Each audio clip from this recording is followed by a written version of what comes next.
এবং আমরা এর আগে মাঝ নদীতেই ভেসেছি, এবারও আমরা যাচ্ছি মানিকচক ঘাট হয়ে কানিস্তান, তারপরে রাজমহল ঘাট হয়ে আমরা আবার ফিরে আসবো। রান্না বান্না সব নৌকাতেই চলবে, খাওয়া দাওয়া সব নৌকাতেই চলবে, সমস্ত কয়েক বছর ধরে নৌকা গঙ্গা ভ্রমণ করছি আর কি।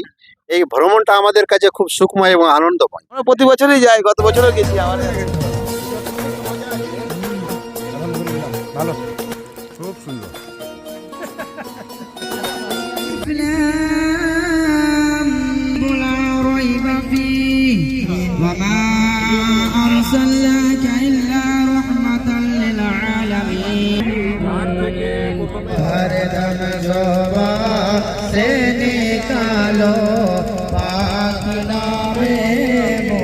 কালিয়াচকের মডেলের আর্সেনিক ঘাট, সে নৌকা ভাড়া করে ওখান থেকে 4 ঘন্টা লাগবে রাজমহল ঘাট, রাজমহল থেকে 1 ঘন্টায় হচ্ছে কানিস্থান। এখানে আমাদের একটা মাজার আছে পীর দরগা নামে, সেটাকে কানিস্থান মাজার বলে সবাই চেনে। রাজমহল ঘাট থেকে একটা ক্যানাল রাস্তা, যেটা মেন নদী না, সেই ধার ধরে আমাদেরকে চলে আসতে হবে 1 ঘন্টা প্রায় সেই পীর দরগা।